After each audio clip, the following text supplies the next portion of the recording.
This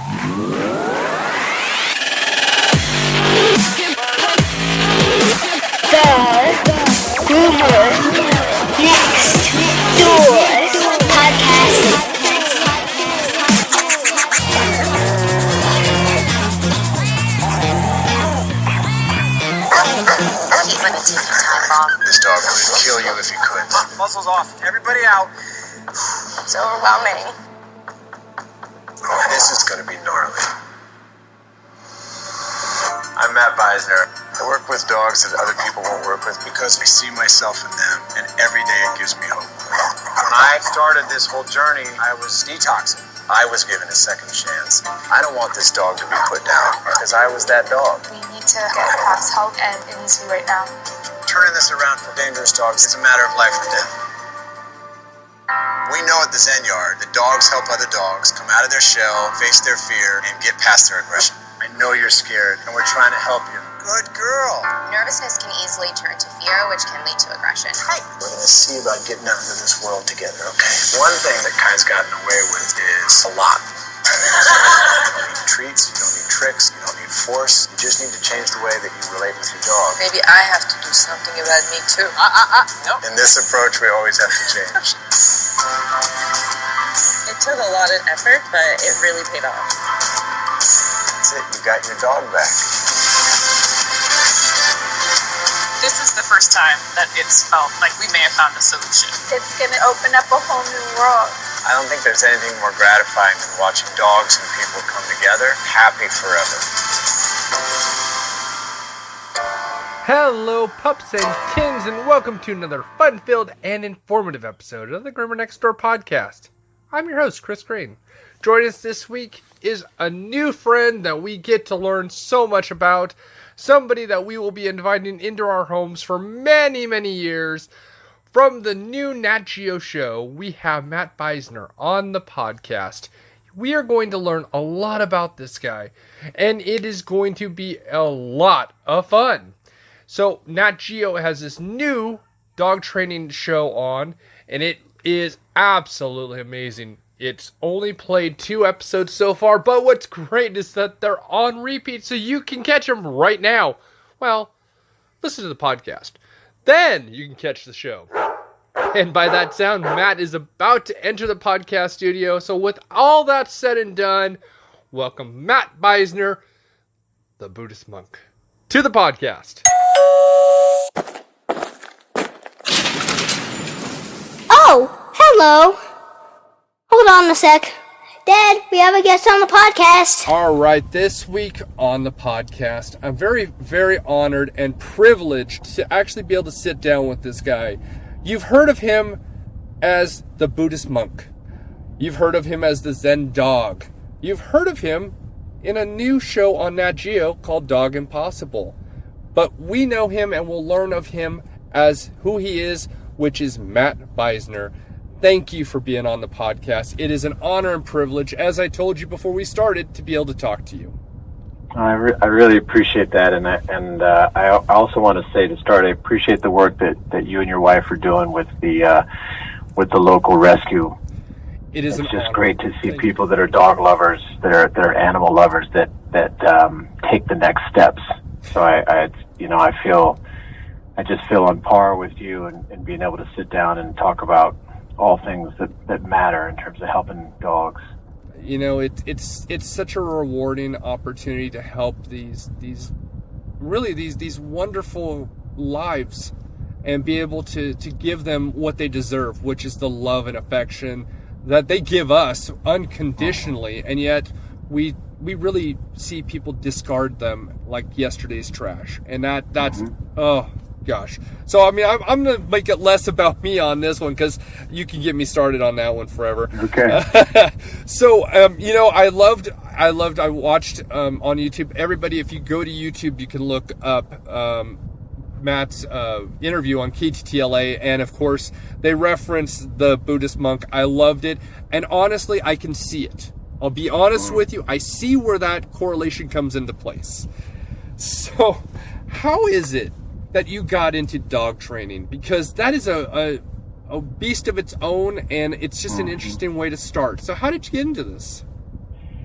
Well, I'll give you the highlights of several chapters. I was, as a kid, I loved dogs and grew up with dogs. And then right around it was Halloween, I was probably 8 or 9 years old, and my parents dressed me up in a Richard Nixon mask.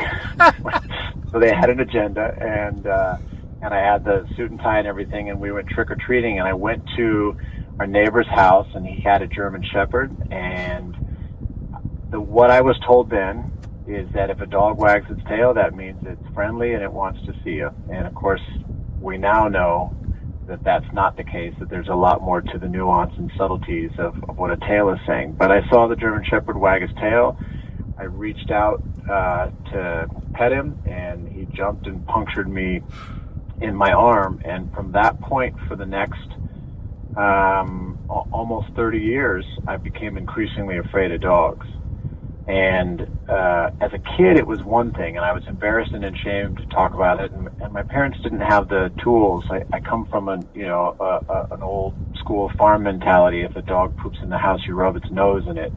If it makes a mistake, you smack it with a newspaper, that kind of stuff. And so none of us had the practical, nor would I say emotional tools to be able to help me work through that traumatic experience. And I just got more afraid, and I got more ashamed of being afraid. I'd go to friends' houses that had dogs. I'd go to, for sleepovers or to play, and I was just always on edge and didn't want to tell anybody, and was trying to front like that wasn't the case. And that went on for a couple of decades. So while that's happening, I'm also coming from a place as a child where my family faced a lot of challenges, and we had a lot of hardships. And I found along the way that it was easier for me to navigate the world that I was afraid of and my own emotions that I was afraid of by drinking and using drugs. So the way this all comes together is I ended up needing to, I ended up going to jail for a DUI, and I realized that I had to change my behavior stat. My younger brother, I'll give you more detail on this. I've only shared about this a couple of times, but I appreciate your invitation to go into more about who I am and what brought me here. My younger brother, when he was 23, he had died on his motorcycle in an accident, and he was not intoxicated in any way, just an accident. And I inherited his car, and in his car, I was in a blackout from drinking, and I hit somebody on the motorcycle. And fortunately, the man and his girlfriend that were on the bike, they were okay. But it was so clear to me, I don't know if irony is the right word, but it was a really clear sign to me. And I pulled over and waited for the cops to come. And like I said, went to jail and ended up getting out pretty briefly and on bail.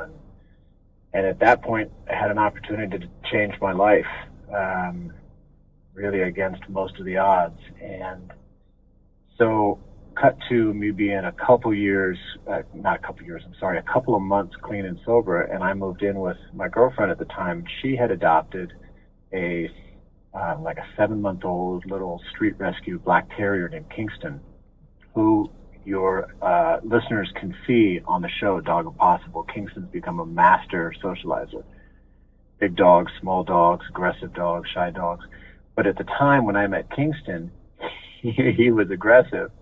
And so I was basically living, detoxing in my girlfriend's house.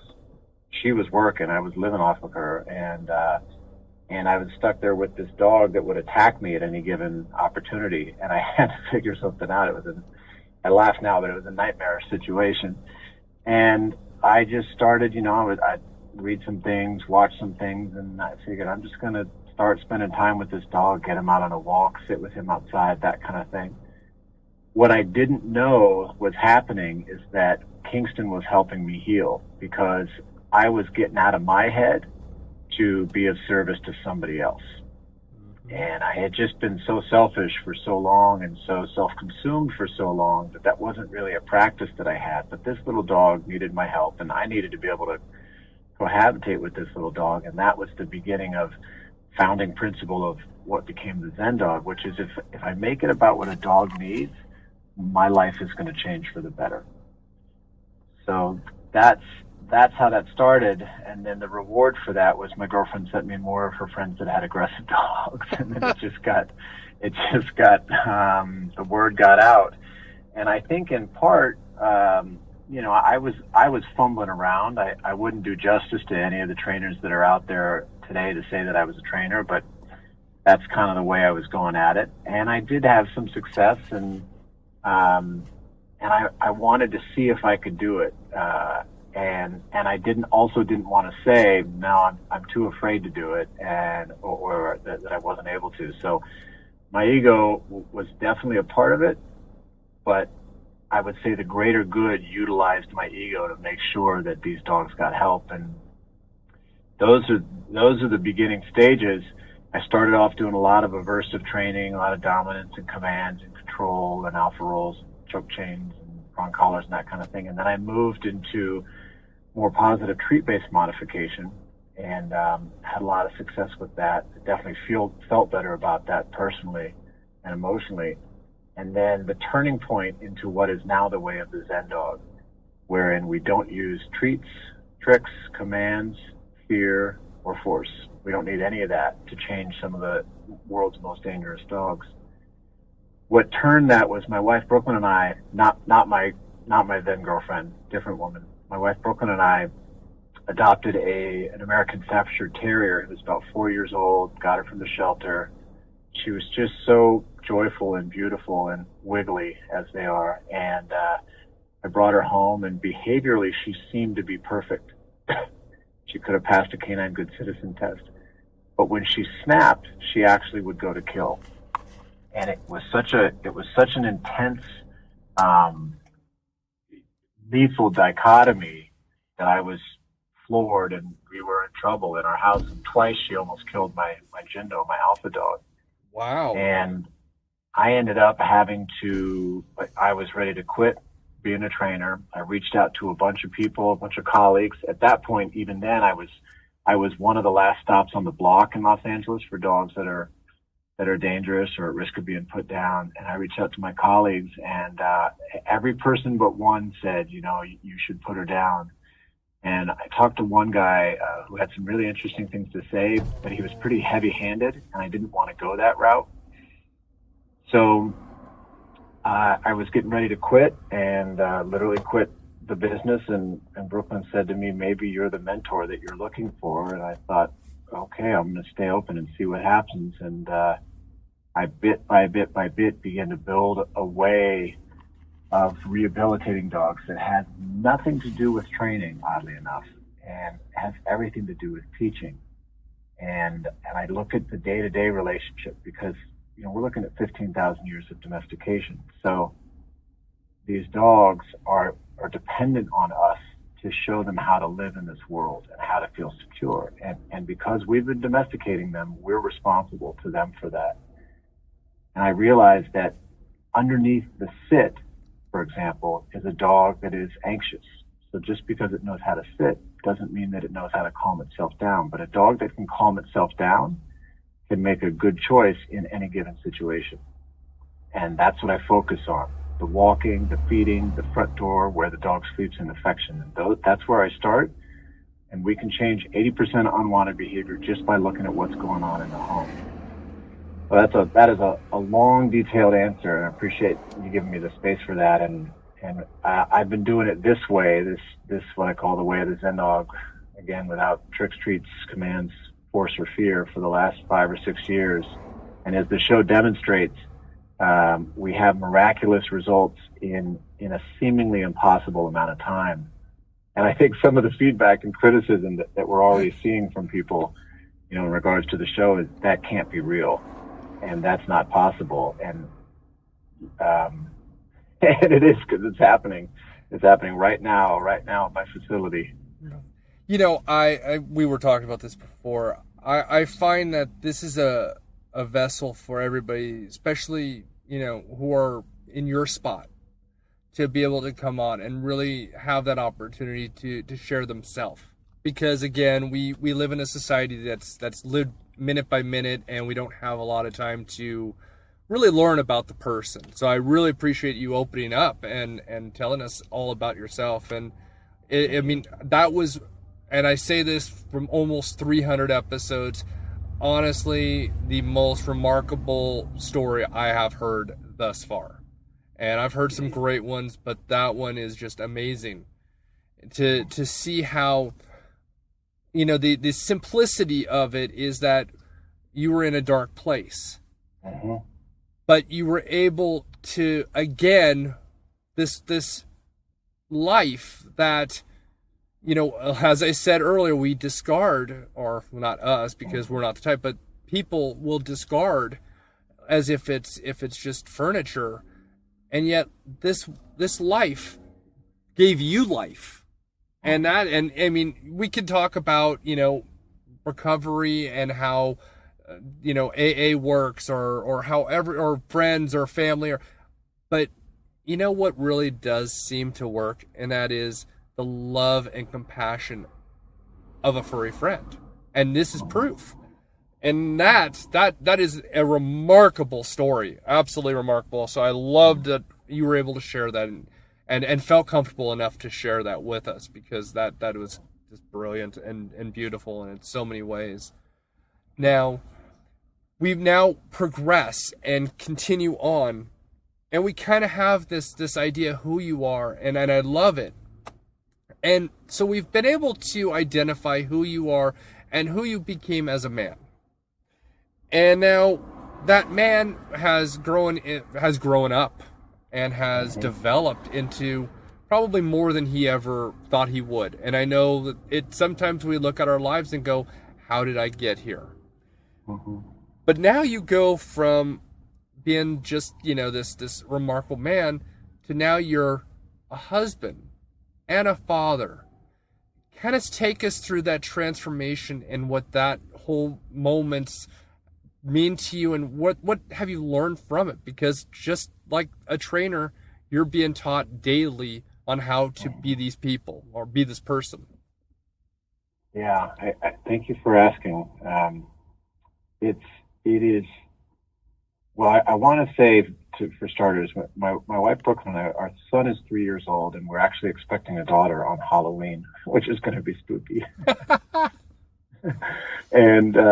And my wife, we're fortunate. Brooklyn and I co-own the company, and I founded it, and then she ended up quitting her job, and we built it together. And none of this would be here without her care and her efforts and tenacity. And we're fortunate in that. Well, when she and I first started dating, she said, you know, if we have kids, this is before any "I love you" or "let's get married." She just got right to it. She said, if we have kids, I want to stay home for the first couple of years. So I was on notice that was coming. And sure enough, when our first boy came, you know, we were making plans for that to be able to happen. So she's been able to be with him, almost solely with him, and still support the business a bit on the side. Whoops, pardon me. No worries. Still support the business on the side. And she has the single most important job, and that is raising a human being. And she has the hardest job, and that is being there for a human being and being present for him. So knowing that, I can say relatively that what I do is what I do with the dogs is hard, and it requires an immense amount of effort. But what's a lot more important to me and more challenging to me is how to be a decent dad, how to be a decent husband, how to do things like, you know, communicate. I wasn't raised being told I should talk about my feelings, or it's not something that I really experienced. Certainly you didn't do that where I was growing up and going to school. You didn't talk about your feelings because you'd have gotten a beat down for that or a gun pulled on you. So I have had to come up against a lot of myself so that I can be there for my son, and so that I can be a decent husband. And just like the work with the dogs, if I make it about service to my family, then I become a better man. If I make it about myself, then pretty quickly I get selfish and start thinking about what I don't have. And I'm so fortunate in that with this show coming, which I hope we have a lot of success and are able to help a lot of people, and that I know that I'm grounded in my family. And years ago when I was a young buck and I just thought I needed to be a superstar, it was just about feeding my ego, and so this opportunity has come at the right time. And this morning, before I woke my son up because he was up late last night and slept in a little bit this morning, and I just needed to go spend 10 minutes with him before I got to come into work. And he just said, "Daddy, can you lay with me?" And I said yes, and my wife was already in there, and he looked to my wife and smiled, and he said, "Daddy said he can lay with us." And it was just magical, So it keeps me right sized, as I like to say. Yeah. It's funny. As a dad, I get this. Yeah. Now, one question I have is, because I'm wondering, we're around the same age. I'm wondering, where did you grow up? I grew up around California. I ended up going to school out in New York. I was actually born in Guam, out in the Philippines. Okay. And we traveled quite a bit. And then I lived in Ohio for a stretch, which I really loved. And so all around. And then I've been back here in California for maybe the last 15, 16 years, something like that. So I grew up in Southern California. So when you're referencing the whole thing of, you really couldn't talk about your feelings. A lot of, our parents would never understand this, but I grew up in literally the other side of the Hollywood sign in the San Fernando Valley. And you talked about feelings in the 90s in elementary and junior high and so on, and you're not going to survive. Nope. And so I was referencing that in my head, going, yeah, I can see where that would be, but so that's why it connected the two. And as you can tell, I will never give up my Southern California number. Even though I'm in the Midwest, I'm never giving it up. Yeah, I appreciated that when I called you. Yeah, I've been asked a few times about that. It's like, but wait, I thought no, I am, but I will not give that up. That's part of me. It's like my last name. You just some things you just can't get rid of, at least for me. Yep. So I love the fact and can relate to the father part. On a side note, I'm just gonna kind of reference from me, and I'm pretty sure just from the little bit of time we've talked, you're probably the same. If you had the success you have today, do you think you could have appreciated it with the same amount of appreciation and humility as if you were in your 20s? Because personally, I couldn't. So you couldn't either? Yeah. No way. I think I'd probably be dead. I think I'd probably be dead of excess, honestly. Yeah. It's funny. Now, I'm wondering, is it our age, or is it the fact that our kids are really the anchor to it? Maybe both. I've got plenty of friends that are my age that shouldn't have children. Yes, because they're still children. Not their time. I was a late bloomer, I think, to adulting, and so fortunately things have opened up, blossomed for me in a really short amount of time, relatively speaking. But I'm glad it didn't come any sooner, and I'm glad that it came. I'm not as fast. I know I hear parents say, if you have them when you're young, at least you can keep up with them, but you're not as wise or experienced. And so, I'll take the trade-off. I wish I could keep up with them sometimes, but I'll take the life experience and the wisdom that I can share instead. I completely agree. Now, of course, I have an 11-year-old, so I've got 8 years. Wow. Yes, trust me, I know. 38 years old, and I got an 11-year-old, and she's just like me. Oh, wow. Absolutely scares me. She's the athletic type. She's got a mouth on her, and loves the attention, which now I know for a fact, you couldn't be doing what you're doing without having some sense of ability to like the attention. It is hard to not want the attention when you're people like us. Can you imagine being shy and not wanting the attention and being in your spot? I think it'd be a hard sell anyway. I'll tell you something really interesting that I was always, I think I started acting when I was 5, and it was something that was really important to me. But again, part of it was it's where I felt alive. I could express my emotions, and a lot of it was like you're saying, I just got a certain kind of attention there that I wasn't getting elsewhere that felt really good. But all that said, I was never comfortable in front of the camera, oddly enough. And when we started filming season 1, and I say that in the hopes that there's more than one season coming, when we started filming season 1, I felt so comfortable in the camera. Big credit goes to High Noon Entertainment, the production company, to the team at Nat Geo Wild, that for the support that they gave, for knowing how to help somebody like me who my first dance into something like this. And as I was reflecting on it, why was I so comfortable? And I'm watching the episodes, and I'm being appropriately critical of myself. Did I present that appropriately? Can I do this differently? That kind of stuff. But I actually believe me, which is important.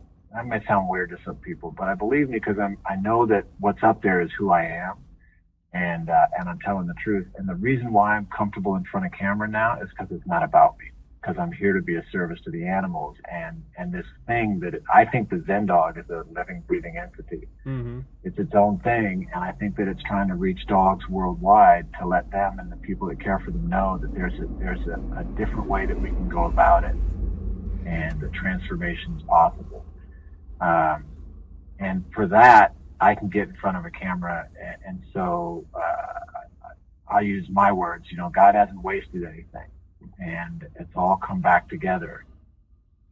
I'm gonna now, being that it's season 1 and just airing, I'm still gonna go out on a limb and say this is something that's not going to just be a one and done.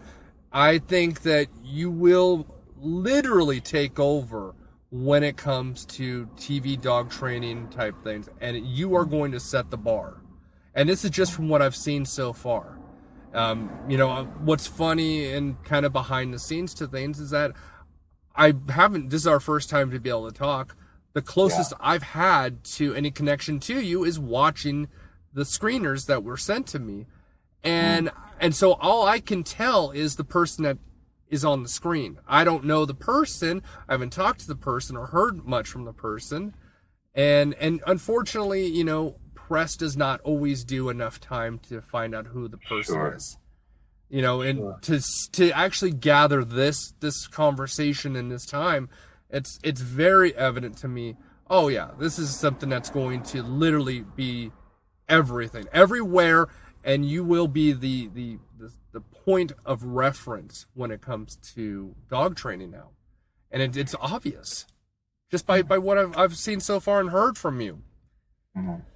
So I will ask the question that, of course, is always the fun one, is the craziest training experience that you've ever faced. And it could have gone all the way back to the beginning, or it could be even recent. What would you say the craziest thing that you've ever done in training has been? Well, one thing that stands out, there's a dog that just passed away.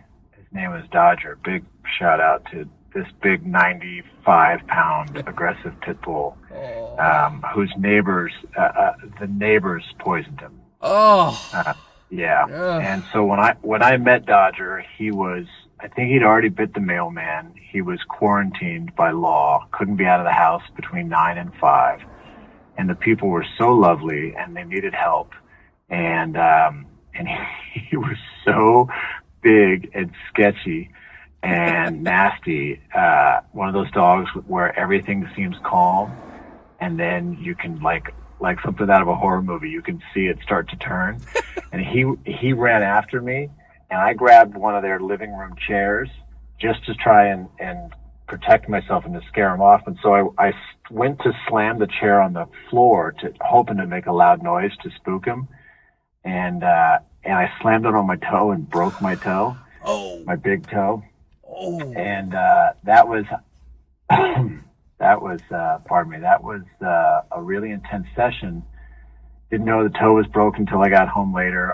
Our son was a newborn at that point, so you can imagine being a dad, trying to take care of your newborn with a busted toe. And cut to, Dodger ends up coming to the Zen dog, not frequently, just regularly. And he ends up helping us socialize other dogs. He changes so dramatically that we use him to help us show other dogs what's possible.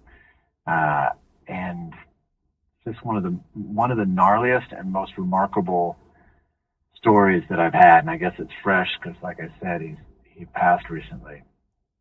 As you know, it brings to so many questions of people. Again, the common, unfortunate, everyday behavior of humans who will poison a dog out of fear, not education. They have no information whatsoever. It's based on fear, and to take it in their own hands is just unbelievable.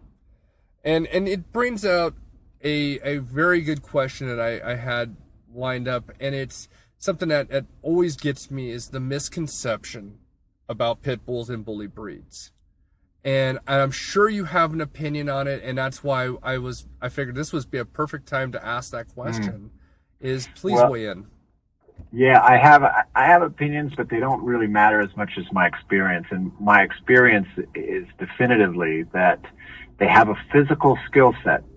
It's different. An aggressive, generally speaking, an aggressive golden retriever is different than an aggressive pit bull. We know scientifically that 90% of aggression is fear-based, and most fear and most aggression is about creating space. So I come at you so that you leave me alone and I have more space. But because they have a physical skill set, the potential for damage is much higher. And we're in the cycle.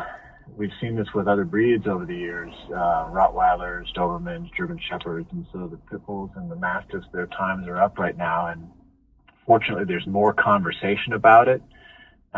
We're seeing changes. I won't say I help in the rehabilitation. I'm not part of any of the legal processing or anything like that, but we're seeing changes in advocacy for these animals that has never existed. And there's a lot of misinformation. Clearly, my wife and I, we've got 5 rescues, and 2 of them are pit mixes, and they're so skilled socially. They're actually both featured in the show, Nama and Deja Blue. And they're so skilled socially and sensitive and smart. They're so good with our son.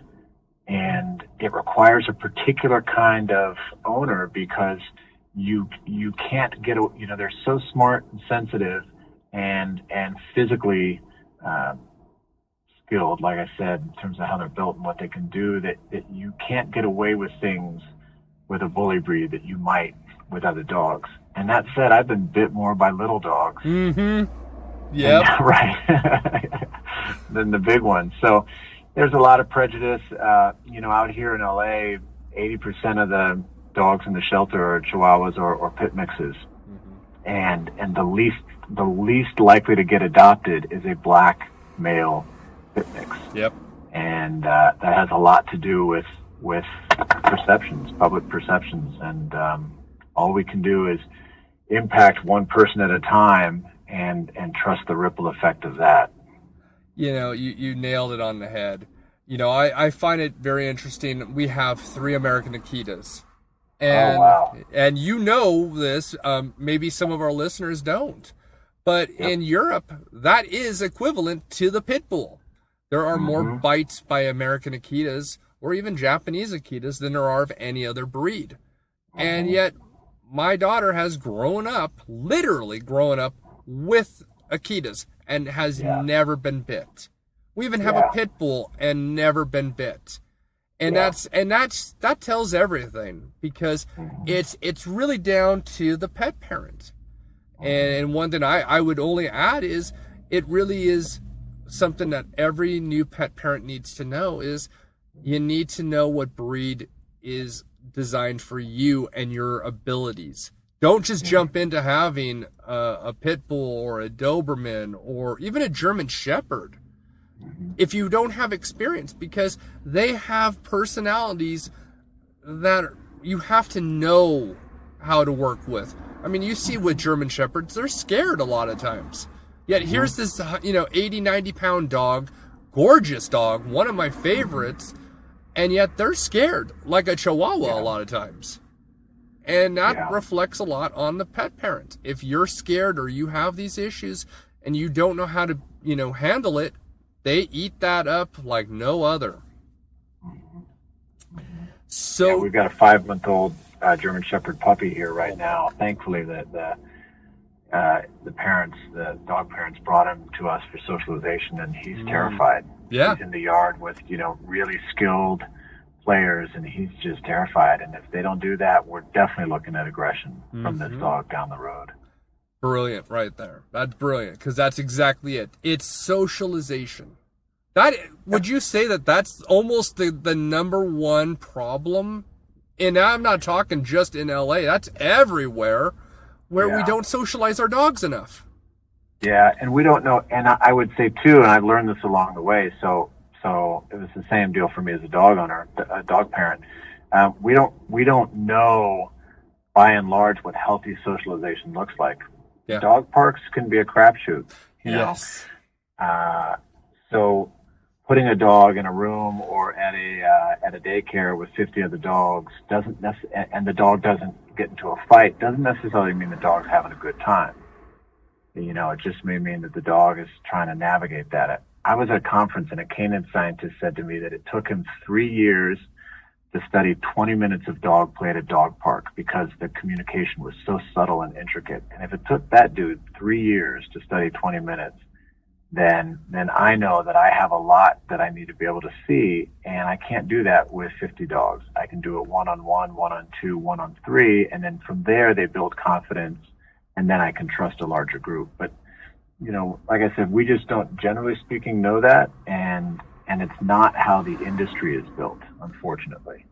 The industry, and I'm going to go out and I'm going to say this, the industry is going to change. And it's going to change because of one thing. And you may not believe me that I'm actually being honest and sincere, but this is honest and sincerity, but I think Dog Impossible is what's going to change it. It's going to redevelop the way that dog trainers act and how they are able to communicate with dogs. And just from what I've seen, it is completely what you're doing different than what is out there. And we've all seen, and again, as I said to you before, not going to point names out, but we've seen how the stern, aggressive approach doesn't work. So what are we doing? Why are we treating a dog, especially one that has already some type of trauma or some kind of fear? Why are we going to berate them or be stern to them and increase their stress levels, which is going to increase their fear and trickle down kind of effect? Instead, you're treating them like they're children, like they're a 3-year-old child, which is exactly the right way to go. Yeah, developmentally, that's my understanding, is that developmentally, emotionally, they fall somewhere between 2 and 3 years old. I also think, as much as we know about dogs, and I'm not a scientist, I'm certainly not an animal behaviorist. I've been mislabeled that in the press, and for the record, if you or anybody ever sees Matt Beisner, animal behaviorist, that is not accurate. A behaviorist is somebody who's put in the time at a school, gotten their degree. Those people deserve the credit, but it's a name. Again, we have a misunderstanding about what it takes to train, etc. So that aside, what I do hope is that whatever Dog Impossible does, and whatever I and the Zen Dog get to do, what I do hope and what I think is beginning to happen is that we can have a new conversation. Because to your point, it's philosophically and I would say humanely inappropriate to punish a dog for something that it doesn't know how to do. Very true. And that just doesn't make sense. So I think as we continue to discover more about what dogs can do, whether or not they are as emotionally mature as a 2 or 3 year old, we do know that there's a certain level of respect that I would say every being is due. And and I see it with my kid. I see that the way I teach dogs has definitely helped me as a father.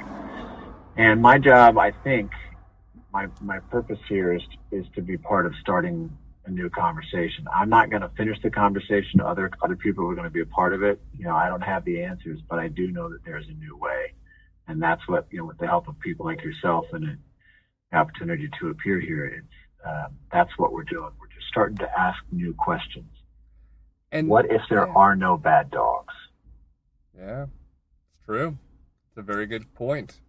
And see, that's the discussion there. What I like, another thing that you've just said that I really like is that I'm not here to answer the question. I'm here to pose a question on why and how, and let's discuss it. Opposed to some people who say, I have all the answers, and there's this big giant period next to it. No, you don't. If we could talk to animals, we would. It's just one of those things. So I have a very difficult question. So this is one that I love the most, and it will get your brain moving. So I always have to put a disclaimer on it.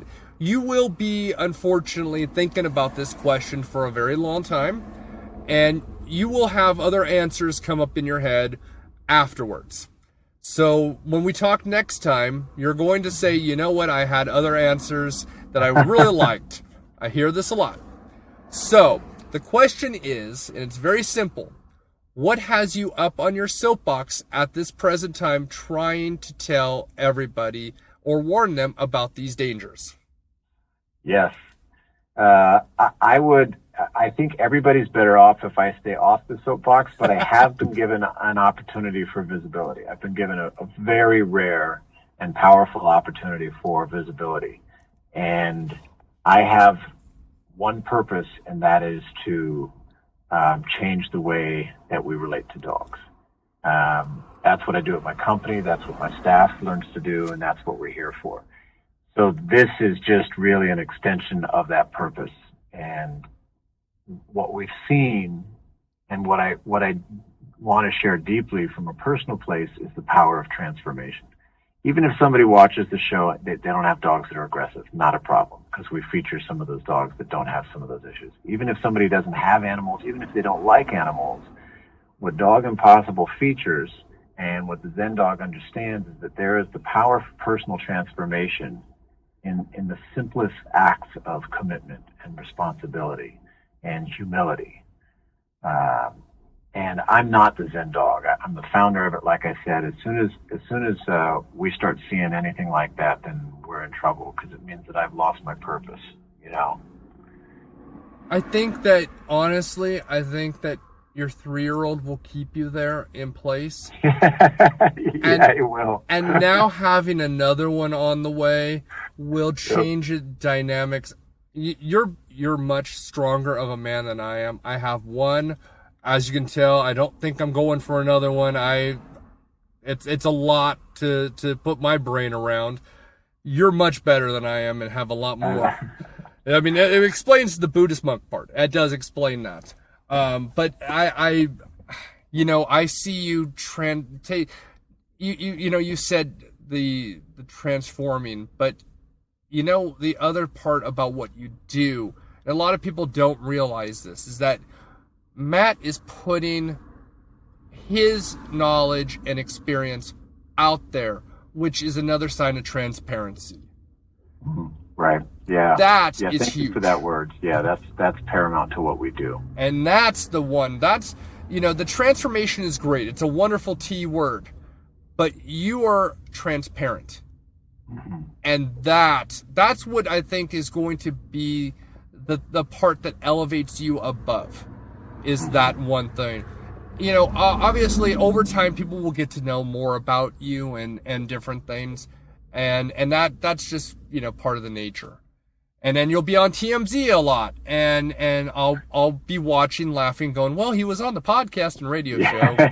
He doesn't know who I am, but why not? Kind of moment. Yeah. And that'll be fun. And so, well, hopefully I'll get to come back on here.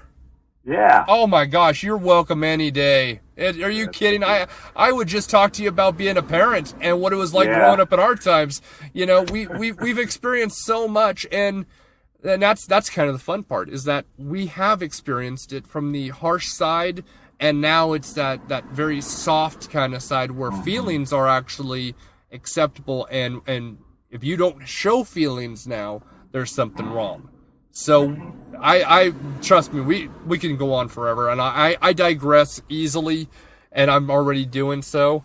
But no, you're always welcome. Trust me. Anytime, anything you ever have, anything you want to talk about, or even if you just want to say, hey, I just need somebody to talk to that's not involved in any of this, I'm here. Appreciate that. You know what? In this particular industry, I have been that person in the background, asked about different things, and hey, I'm having a problem with this.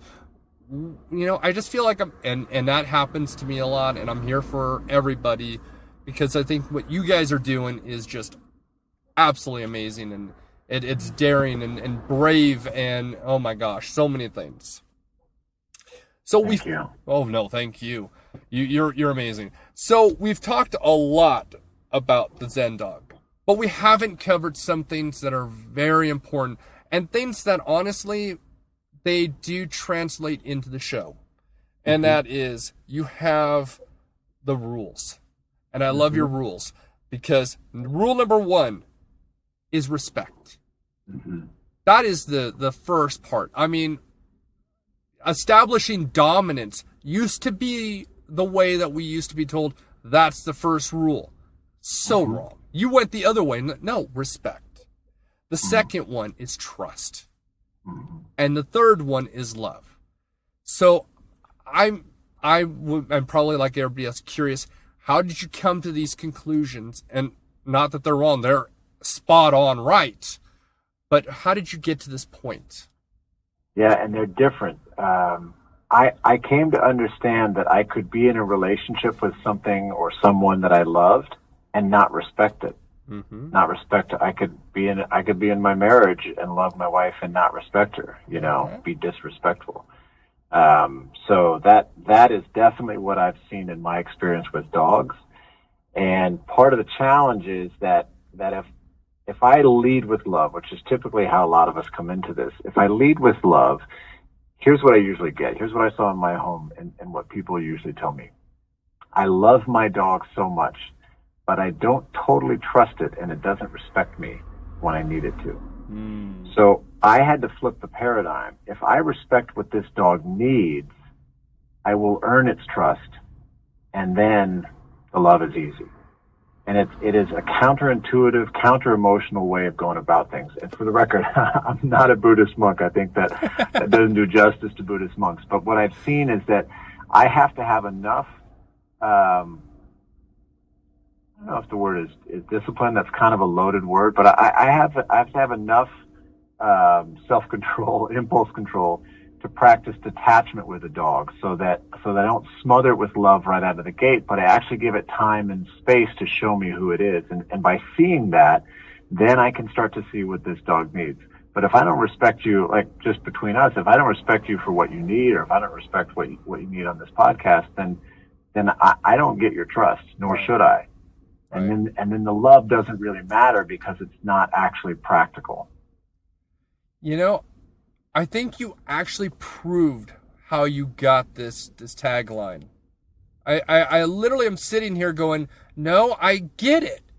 It makes sense, because one of the things with a Buddhist monk is of course respect. The second one is going to be a trust. They'll go into any place and trust anybody to try to help them. That's what you're doing. And they, and again, I wish I could be as zen as you are. I'm not. But everything comes with loving everyone. So really, honestly, I love the fact that I've heard you say it in different interviews that this is not something that I came to, or it's not me. I honestly, respectfully disagree. From even just this part of what you just said made all the sense in the world. That's why you got it. We could play it back and it'd be like, this was you. This is what you just said. It fits. It fits so perfect. I'm sorry, but yep, you get that. Yeah, all right. now when you hear it, you're gonna, okay, so I can see where it came about. You may not agree with it. That's fine. But it does fit. Oh my gosh. Yeah. So then on top of your rules, you also have rules of engagement. Now, I'm going to say this. I've talked to a lot of trainers. I know a lot of them. But I don't think anyone have ever talked about rules of engagement. And I find the first one to be it catches me like, oh my God, that makes sense. Which the first rule is energy. Well, yeah, if you're excited, guess what? Dog's excited. If you're scared, well, dog is scared. If you're sad, dog is going to help you. Dog is there to help you. So when you say energy as rule one, it's like, that made so much sense. Yeah, and I obviously didn't come up with that, and that's not new to the global conversation around dogs. What I had to find for myself is what that looks like practically. Right. So, because a lot of people that I get to work with, I may be the last trainer they've worked with, after 3 or 4 or 5, or I may be the first one ever, maybe their first dog or their 7th dog. But a lot of people don't know what genuine self-induced calm looks like in a dog. They know what it looks like when a dog's laying down, but they don't know what it feels like. And I don't mean to get woo-woo about it, but there is a visceral physiological experience when one is in a room with a dog that is completely relaxed. And that's different than a dog that is laying down but is nervous or anxious.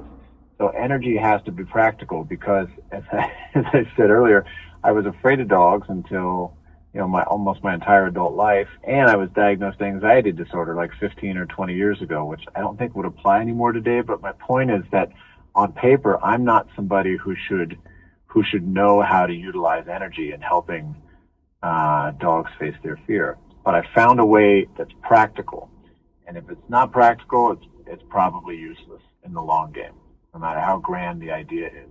So we allow dogs to change their own energy. And then that starts to lay the groundwork. And then the second rule of engagement is sound. And there's a lot that we can do with sound. When people first start working with us, when they start training to be a dog handling assistant or a dog handler, the rule is you're not allowed to talk to a dog at all for at least the first 48 hours. And there's a few reasons. One, I want to give the dogs time to see who you are without you trying to tell them who you are, because those are usually 2 different things. 2 is I want you as the trainee to begin to see your impulses to use your voice, and that you can be more intentional and more impactful by what you say and how and when you say it. So energy first, which means we got to be quiet, pay attention, let the dog be able to calm itself down, and then we utilize sound. And obviously with sound, I don't use no as a teaching method, because I don't use the word no, because the more I say no, the more agitated I feel. I don't find it to be productive. So when we use our words, we can use a lot of different sounds. I haven't used commands for a while. I've changed the word to directions, and even that I find by and large to be unnecessary, because if a dog feels secure in the relationship, it generally makes good decisions and knows what to do. So there's first tool is energy. Second rule of engagement is sound, and there's a lot we can do with sound. And then the reason why touch is the last rule of engagement is because it's so powerful. And again, the newer science has shown that the reward system in the dog's brain fires more for its human than anything else, which means we don't actually need treats. What we have found is that the physiological experience of a dog receiving affection by somebody petting it is so powerful that given at the right time can change a dog's way of thinking and can lead to behavior that we want. And it's got to come last, because like for myself, starting with myself, I was really handsy with dogs. You'll see this on one of the upcoming episodes. And the great Ken McCourt, the animal trainer and wolf trainer is how I think of him. He said at a conference once that touching an animal without permission is a violation of nature.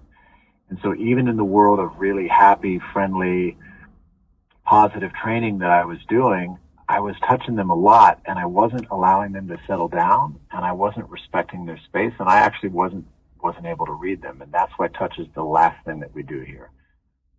I am so guilty because anytime I see a dog or cat, I want to go and touch them. Yep. I get it. I am so violating the rules here, and I don't know, maybe I need training because every time I see a cat or a dog, it's just, there's this impulse that just pops on. I'm going, oh, dog or cat, I want to play with you. I want to love you. Yep. I think it's a great impulse. And also, too, you know, I've never tried grooming. I think that your skill set for that is just, to me, it's amazing that somebody can do what you do with it. So and you also have a finite amount of time, and I realize, you know, I get to let things breathe more here at the facility. But we'll get to see in Dog Impossible, we'll get to see in the episodes examples of how people discover that they have been giving affection to their dogs in ways that make their dogs feel uncomfortable. And that's pretty radical. Yeah, you know, I'm going to tell everybody, this is something that if you love any kind of animal, you're going to just eat this show up. I mean, it's going to be one of these I don't get enough of them type of shows. And you know, obviously we've talked for almost an hour, and one thing that I'm really glad is that we're able to learn who you are. Now, I want to know who you are. I want everybody to know who you are, and honestly, that's going to be easy to invite you in the house every week to watch the show. And of course, you know, I would be negligent to not talk about going into the show. So that's kind of where we're going to go into now, and we're going to kind of talk about the inception of it. And then what we're going to do is we're going to go through all of these different parts for everybody listening, but we're going to save a lot about the show itself until Matt's on the radio, because that's going to give all of you an opportunity to actually watch the show, because he will be on October 4th on the radio. So it gives you guys a good amount of time to really ingest the show and then want more of them, which, you know what, I'm going to tell you right now, seeing some of the shows and being able to talk to them, I need more shows, and I need them now. So, you know, after we're done recording, I'm hoping that you're going right off and filming, you know, a dozen shows today so that I have enough to consume until our next conversation. Hopefully. Yeah. So, I wish. Oh God, I can only imagine it. It's got to take off immediately. So let's go back. Let's take a little trip back in time and kind of walk us through when Nat Geo approached or whomever approached you with this idea of starting Dog Impossible. How did it all start?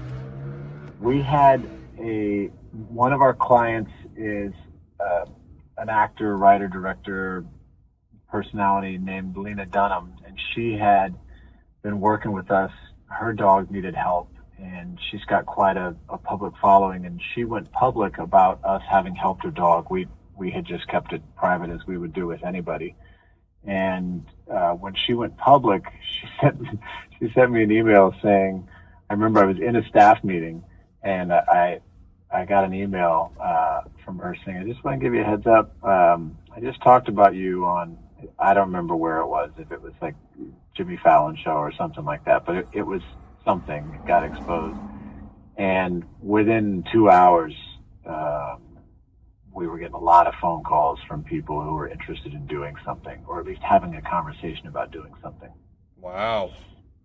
So that happened, and that was, it was about 2 years ago in July. And from there, we ended up deciding to work with High Noon Entertainment, which is an exceptional company, and that there's a lot of integrity at the company and vision and a track record. And I remember sitting with with the president of the company and him saying, you know, a lot of times in the unscripted world, we're just trying not to do harm or not to make things bad, but we think we have an opportunity to actually do something really good here with this show. And they came out and they shot what's called a sizzle reel, 3 minutes, and they captured some stuff. And some of that footage actually is in the show now, which is really cool to go back and see. And they pitched that sizzle reel pitched it around to some networks, and then one person said, you know, let's make what we call a POC, a proof of concept. And so they came back and they filmed some more. And a POC is an 8-minute, it's about 8 minutes, an 8-minute piece that shows what a show would actually, what an episode would actually look like. And then from there, High Noon pitched that to interested parties, and we realized through conversations that Nat Geo Wild was the place for us to land. And the motto at Nat Geo Wild is animals first, and their track record is so well established in what they do and how they do it. And then we began the conversations, and I know now that the president of Nat Geo Wild, Jeff Daniels, he said to me that when they were watching the 8-minute POC in the executive room, that everybody was speechless.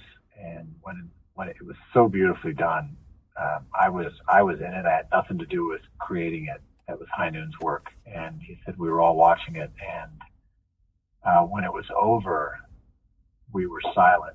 And then we all just unanimously agreed that we had to greenlight this thing. And he said it's really hard to get all of us in that room to agree, and rarely are we ever quiet.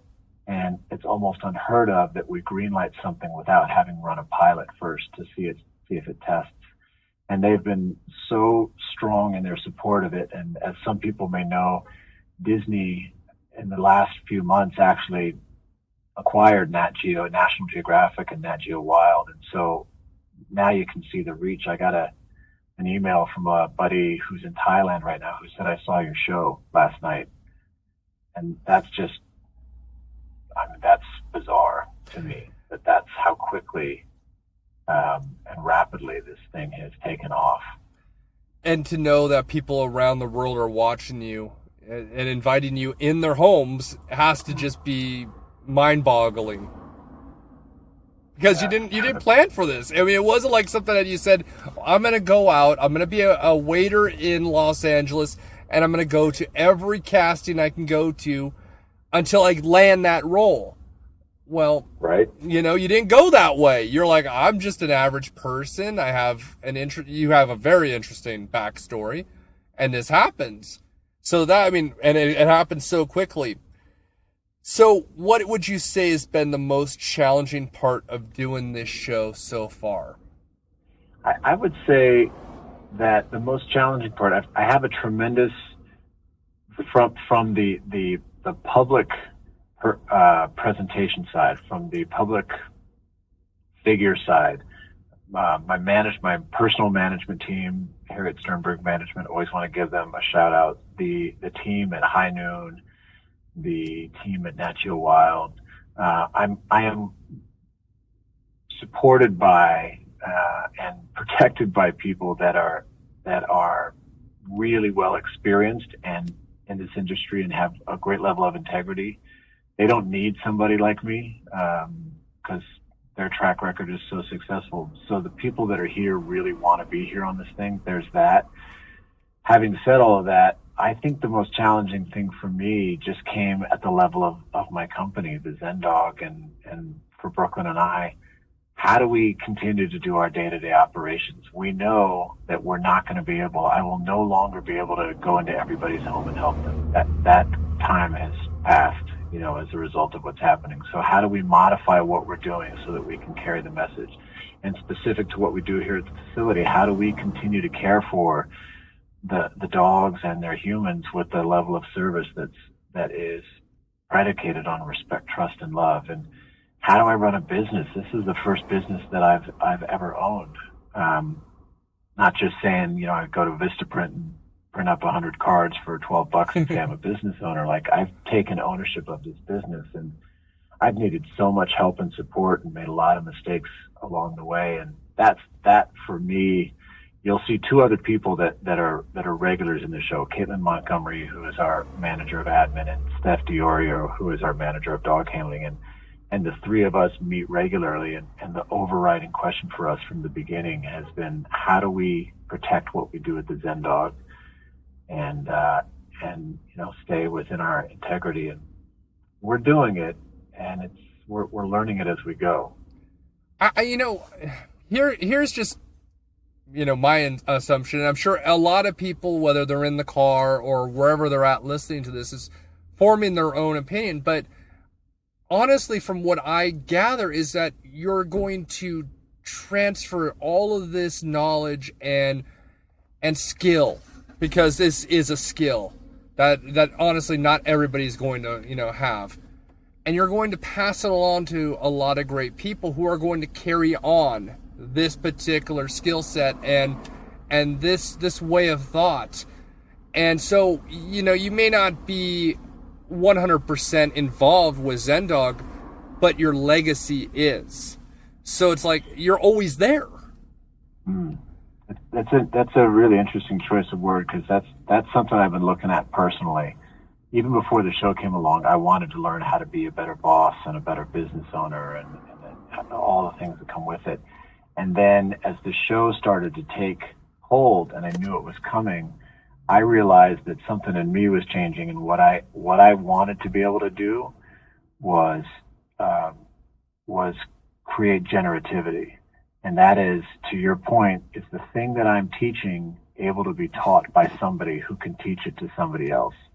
I don't think about legacy in terms of reputation or stardom or something like that, but I think about what am I actually going to leave? Mm-hmm. And what I leave for me is has a lot to do with whether or not it's generative. And if it's not, then I gotta tweak the system somehow. I think that as this thing evolves and as the new conversation around dogs happens, that others are going to come along that are even better equipped, and they're going to take what they can from this and reach new areas. I don't think I'm the fulcrum. I may be the jumping off point. And, I'll lead as long as I can and as long as it's appropriate. And I think that other people are going to find their way. And some of those people are right here at the Zen Dog right now, and they'll be able to carry that on. And that's a lot bigger than me. And that's pretty radical to be a part of. You used the word legacy, and you're right. You nailed it on the head right there. People don't understand the term legacy. They think that you have to be famous or you have to have done something astronomical. And the reality is that knowledge left behind is legacy. You are passing knowledge along. And I'm sure that you've been told this already, but be prepared to go to a lot of pet expos, be a speaker at a lot of events. Yeah, we're talking about it. Yeah. And that's why, to your point, that's why teaching, not training, has become a focal point for us, because when one feels taught, it's a different experience than when one feels trained. Yes. The people that I know, like for me, when I'm taught, I actually want to go pass it on. When I'm trained, it just seems like a skill set that's specific to that experience. Mm-hmm. So I look forward to being a part of the conversation and to getting out into the world and seeing what's what and what we can do. You're going to see just how much your message is going to impact people. And one thing, and again, this is our first time talking, but the one thing I can easily take away from our conversation is that you are very humble, and you don't give yourself enough credit for what you have and what you're doing. You're absolutely great at this, and yet, I can see it, and you're doubting it, and I'm telling you, nope. I'm telling you, this is something that's going to go on. It's going to become the center point, and you're going to be the person that everybody's going to look to for advice. Well, and I hope I keep surrounding myself with skilled, capable people who can do some things better than I can, so that I can keep doing what I'm called to do. That's going to be the component. So I mentioned I love transparency, and I'm one that I do sometimes talk about things that go on behind the scenes of doing the podcast or conversations. Sometimes we'll have a guest that's been on multiple times, and we'll just kind of open up about some things that we're doing or that we're talking about before we go on. And I'm always interested about bloopers on set of TV. And I imagine you guys have had some so far. Is there anything that sticks out in your mind where you're like, oh my God, this story just made me laugh and it's still making me laugh to this day? I tell you, actually, it was after. It's one of my favorite things that happened. One of the guys that's actually, Damon is his name, and he was featured in the episode 2 that just came out about Lou, the street dog that we had to get a collar on. And if your listeners haven't seen that, that is a dynamite. All these episodes are powerful, and that one I had just seen it for the first time as a finished product. So Damon and I would talk about Star Wars on a regular basis, and Damon actually he happened to have combat sturdy lightsabers. Oh. And so one night when we finished filming, it was dark, and we had a full-on lightsaber battle, and somebody else, the whole crew was circled around us, and somebody else pulled out that, they found the music from Star Wars, and then somebody else put up on their phone the sound of the lightsabers. That was one of my favorite things. And that, I think, if that could roll with the credits at some point, I would really appreciate that, Nat Geo Wild, if you could make that happen. And honestly, here's the component, and I know that they're brilliant. They know this. They don't need me to say it. The human side, the aspect of we may be adults by number, but none of us have grown up. And that's the reality. So showing that along with this structure and lessons to be taught with such care and love, it marries each other in its own way. Yeah, we'll see more of that. They're so good at what they're doing and giving us a forum, and these times, these things take time to flesh out. And you were talking about it earlier in terms of coming into people's homes. So the world will have probably plenty of opportunity to see how goofy I am. Oh, you know what? I'm gonna go out there again. I love to take, just guesses. That's what things gonna happen. But I'm gonna go out there and say, at some point, Nat Geo will set something up with somebody that's either from the original trilogy or the new stuff to come in with their dog, and it will be an episode. Oh, I would love that. That's a great idea. I'm calling it. You know what? I don't have anything in front of me. I'm not connected to Nat Geo, but these are things that I see them doing, and it'll work. And it's Disney, so of course you gotta work with what you have, and you got all these movies coming out. Makes sense to me. Yep. Excuse me. So, all right. This is again. I'm kind of having a little bit of a geek out moment because I'm having a lot of fun on this episode and having a great time talking with you. So what's coming up, in the teaser in the coming weeks that you discuss, you will just have this discussion about of how wonderful these stories are, and oh my gosh, you got to look out for this episode because this happens? Or is there anything that really sticks out yet? Yeah, well, I mentioned Lou the dog that we couldn't get a collar on. Our very first episode, which came out as a surprise special premiere on Labor Day, Monday Labor Day, features 5 bulldogs affectionately known by their humans as the presidents. a lot of violence happening in the home, and then we've got coming up. There's 4 stories that stand out. One is a dog named Whiskey, who bought from a backyard breeder and was most likely bred with aggression. It's ultimately I can't say, but the couple ends up being trapped in the home because the dog has bitten everybody in the home except for the dad, and that dog was really that dog was really dangerous. That's all I can say about that. There's Whiskey. We have these two wonderful pugs, JB and Money Penny, and classic case of dogs who get excessive and inappropriate affection and then turn it into unwanted behavior. Dogs who don't get socialization that help them learn how to feel more secure in the world. We have a dog named Monkey, beautiful pit bull, who was rescued and for 3 years has never played with another dog because he's so dog reactive that the parents are afraid, understandably, that something's going to happen. So we get to explore that. We have a family that's under a lot of trauma because of the violence happening in the home between the two dogs, Kai and Goober. And that, you know, being a dad, that was a particularly special episode to be a part of. So those are just 4 that jump to mind, and they're all coming up soon. You know, it's everybody who is listening. You know, it's funny is sometimes people will come back and, you know, being a podcast, you can listen to these anytime. So you go back in the library and you'll hear people before they hit it, and all of a sudden now they're household names. And the question is why didn't I know about this? Well, you know, this is something that I guarantee everybody's going to see. Everybody's going to listen to this, and everybody's going to say the same thing. Why is it that it hasn't happened sooner? It just makes so much sense. You have all that it takes to do this. And I just don't, I'm looking forward to next season and the following seasons.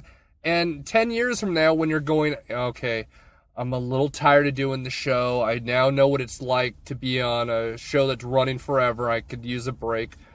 But I'm looking forward to those days when you're telling me that I'm tired. I really could use a break of doing the show.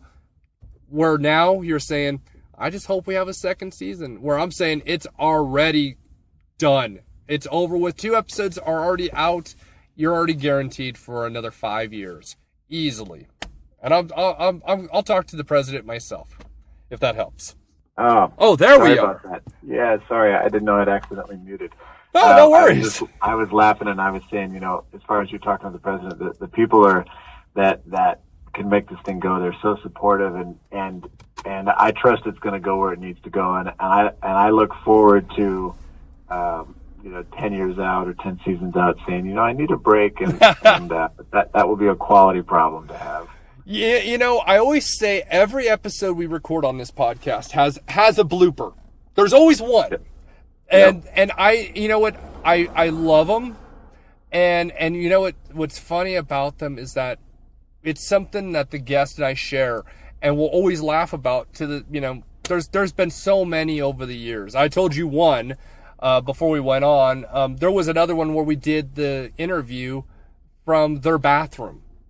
They were in the bathroom of their company doing the interview. So this is that's brilliant. It's just awesome. I love little blooper things. So that was awesome. So how can people catch the show is the first question. Okay. Nat Geo Wild. There are a lot of different formats to watch it. One can watch it on YouTube, Hulu Live, DirecTV. It actually is everywhere. Initially, we just thought it was going to run Sunday nights at 10 p.m. Eastern, 9 Central, 10 p.m. Pacific. And now what we're seeing, people are sending me photos of their TV listings, and it's running 5, 6, 10 times a week on different formats. So Nat Geo Wild, Dog Impossible. I can tell you that out of the gate. What's your next question? Next question is, what did we not cover? Oh boy, you gave me a lot of space to cover. I don't think that we covered anything that didn't. I think everything that needed to be said today and then some has been said, and so I don't feel like I've left anything. Haven't left anything off the table that should be brought in, and we get a chance to talk some more on the radio show. So we'll see when we come back to it. And we'll talk more about the show itself. Obviously, we'll go into that. We'll reference this episode because, again, we get to know who you are. We get to, finally, meet you and have that opportunity.